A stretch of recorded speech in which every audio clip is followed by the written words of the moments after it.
One more thing. Cooper Flagg said, God willing, Dallas is the only NBA city he'll play in. But do the Mavericks need to maximize his title window right now or for the long term? Today's Locked On Mavs. One more thing. I'm not a doctor, so. That's it. It's me versus the machine. Okay. I don't know. Satnam change. Nice penetrating thrust to the middle. Hot man, the hot player. Wait. One more thing. Fired up. You're still locked onto the Dallas Mavericks, your team every day. My name is Nick Angstadt, media member covering the Mavs for over 10 years. For one more thing, a bonus episode of Locked On Mavs. You've missed Isaac and I talking about how to get Cooper Flagg co-star. It's an interesting topic. We talked about that yesterday, so go listen to that one. And today I want to get into Cooper Flagg. Do the Mavs have to maximize his chances right now? I got a bunch of other random stuff from questions you guys sent in that I'll get to a little bit later. But let's start with this. Cooper Flagg had a charity event, a lot of kids, a lot of Christmassy stuff. Fun stuff happening with the Dallas Mavericks, and there's a lot of reporters there. And one that was posted a bunch of times, a quote that was posted from Cooper Flagg a bunch of different times, was this. He said, talking about Dallas, talking about giving back to the community. He said, it's the first city I've played for in the NBA, and God willing, it's the only one. And that statement should be a statement that fans listen to and go, yeah, that's right. Our guy, he's bought in. Go back to the time when the Mavs won the lottery. It's lottery night. We're sitting there. Isaac and I are on the stream from Locked On NBA, and we're cheering, we're screaming, we're going crazy, we're excited. All Mavs fans are like, oh my gosh, we just got bailed out. And they cut to Cooper Flagg in the front row, and his face is just solemn, stern, emotionless. It's like he was going up against the face stealer. And a lot of people took that and said, oh, he doesn't want to go to Dallas. He doesn't want to go be part of that storm down there. He doesn't want to be part of that disaster, that drama. Fast forward now, 9 months later? And he's saying, hopefully, God willing, Dallas is the only NBA city he spends his time in. And I think that's incredible. And so we got a question from our friend Andrew on the Locked On Mavs Discord. You can get access to that by subscribing to the text line or the Everydayers Club. Access to that is both in the QR code and the links in the description. And he says this.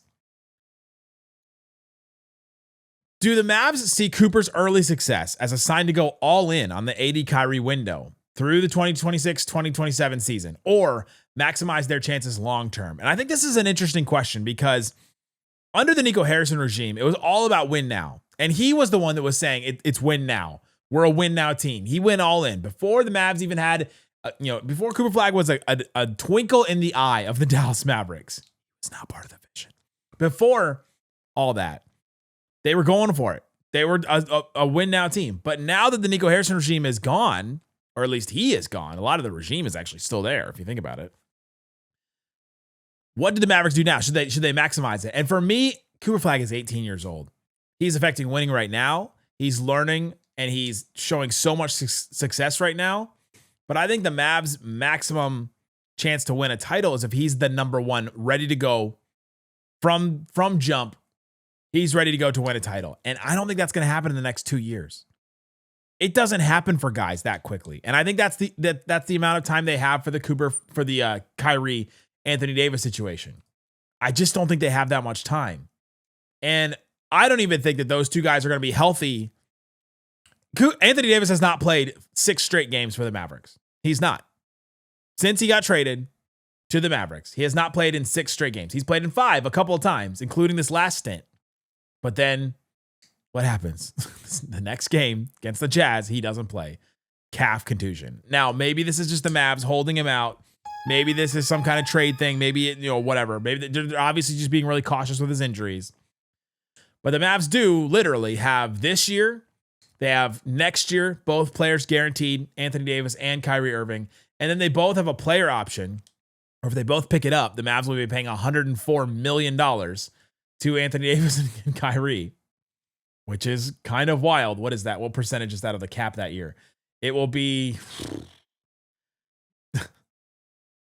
60% of the cap, right? With 2 players, it would be paying 60% of the cap to those 2 guys that are not playing 60% of they're not putting out 60% of the impact right now. And so the Mavs have the 2 years left of these guys, unless they move on from AD, unless they move on from Kyrie. I don't think they will, but unless they do that, You only have that much time left. Do they want to maximize this window right now? I don't think so. Because I don't think Kyrie and Anthony Davis are being your number one to win a title. I don't think they'll be healthy enough. You can talk till you're blue in the face about if those guys are good enough to be a number one. And neither of them have been in their careers.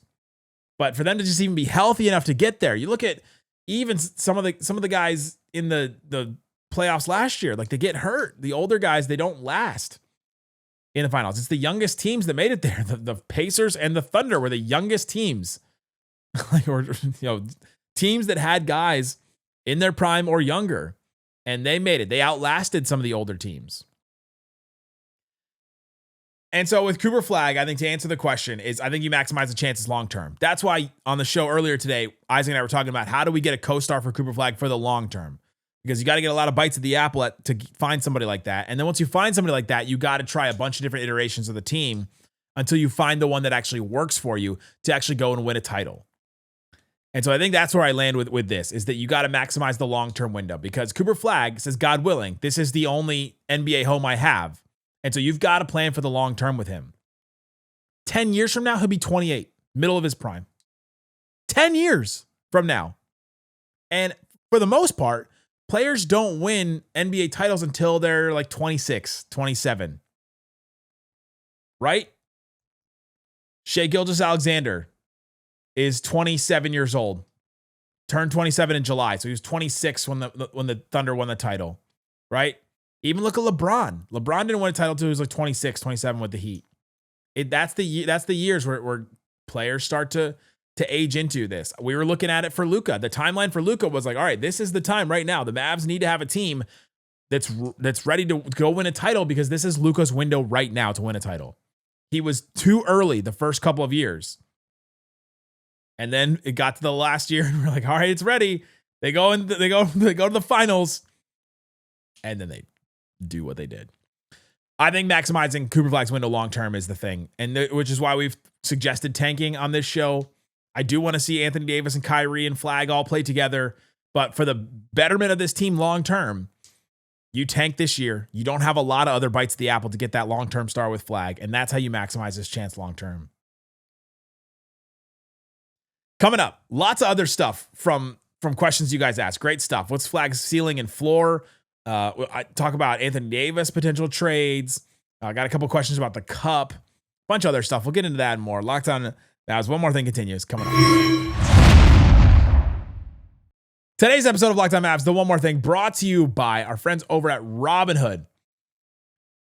Robinhood, you expect more from yourself, so expect more from your money. Nobody knows your money goals better than you. Robinhood puts you in control of your money with tools that work as hard as you do, locking in every opening, beating your PR, beating it again. Channel that drive into your money. Robinhood puts you in control of your money. Trade stocks, ETFs, options, futures, and crypto all in one platform. You can now build and execute your own trades from a desktop with Robinhood's Legends advanced tools, or take advantage of the new Robinhood strategies with a tailored portfolio managed by a team of experts. You expect more from yourself, so expect more from your money. Get started today at Robinhood.com. That's Robinhood.com/yourmoney. Robinhood.com/yourmoney. Also brought to you by Gusto. Let's be real. No one starts a business and are like, I'm so excited to calculate tax withholdings. I'm excited to manage payroll spreadsheets, or to send out payroll right now and to see the bank account just go completely depleted at sometimes. That's where Gusto comes in.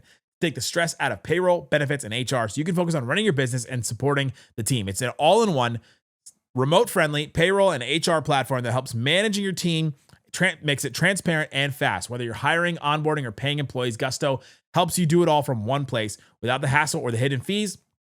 Gusto's automated tools like offer letters, onboarding materials, direct deposits save hours every single week. If you're somebody that is dealing with that all the time with your business, check out Gusto. Knowing that you can reach certified HR experts anytime gives you real peace of mind. I've had to use HR for Locked On, and the fact that we have it is a godsend sometimes. Try Gusto.com. Try Gusto today at Gusto.com/LockedOnNBA. You get 3 months free when you run your first payroll. That's right, 3 months of free payroll at Gusto. Gusto.com/LockedOnNBA. One more time, Gusto.com/LockedOnNBA. Shut it down! Let's go home! It's a One More Thing, a bonus episode of Locked On Mavs. Go check out the episode we did earlier today. The episode we did the day before, talking about how Cooper Flagg has leveled up. think it's an interesting one. We talked about his 42-point game, how he's gone from the player he was at the beginning of the season to now. Check the links in the description for different ways to subscribe to the show to get access to the Discord. There's the text line. There's the Everydayers Club where you get ad-free episodes of this show. All kinds of stuff that you can be doing with Locked On Mavs. All right, let's talk about Anthony Davis for a second. Someone said, what's the bare minimum you're taking in a trade with Toronto, Atlanta, and Detroit? That was another question we got. The bare minimum is so hard because you have one side of the coin where you have the Isaac Harris side right here. This is Isaac Harris. And he's like, we just got to move on from this. Got to move on from the hamster wheel of the Anthony Davis injury saga, the ramping up, the trying to get him integrated back into the team. Then he's out again. That you got to get out of that. And you also got rid of some of the money stuff that I just talked about earlier is very detrimental. And you're like, let's just move on from him in any way possible. So the minimum he'd take back is like a young player, a draft piece, and cap relief. I think that's the minimum that you're taking right now. So is a RJ Barrett a young player for you? Is Grady Dick, is that enough like length and girth for you to bring somebody in like that? Is a draft pick you're getting, is that good enough? Does that give you another shot to get Cooper Flagg's running mate? I don't know, but I think the minimum you take from any of those teams is some kind of cap relief going forward, a young player, and a draft pick. And sometimes that doesn't sound like a lot, but the Mavs are really stuck in this situation. And you don't have to take it right now, but you're threatening that Anthony Davis gets hurt again, his trade stock drops again, and then all of a sudden, are you in a situation where you're having to attach a draft pick? The 2031 draft pick. You don't want to have to attach that or a Max Christie or something to boost Anthony Davis's value to then move from him. That's what you're threatening to do if you keep him. And then the extension talk. Are we giving Anthony Davis this extension where he's going to be making $70 million in a couple years? Like that's what you're talking about. And Anthony Davis is represented by Clutch Sports. They don't mess around. Because if they don't get what they want, then they sit out, and then you have to trade him, and you maybe get nothing, right? You fool, you get nothing. And so that's where the Mavs are kind of stuck in this weird spot right now. Somebody else asked in our text line, if the Mavs trade AD, receive all three of the things you guys are asking for, young players, salary dump, and picks, which is what I just said, how long do you think it'll take for them to become contenders again, considering we don't have control of our picks for the next 4 years? And what and how do we build around Cooper? So we kind of touched on this, like trying to get his next running mate. You've got a couple of chances. If you get any assets for Anthony Davis, if you get some assets for maybe some other guys like a Klay or a Daniel Gafford or a Naji potentially, then all of a sudden, like you've got some chances there, and you got to get that next co-star. But you're talking about maybe 5-year runway with Cooper Flagg. You've got a 5-year runway to get that to figure that out, because in 5 years he'll be 23 years old. And that's, I think, when he's in the window of being a number one to win playoff games and to do that. It probably will happen before then.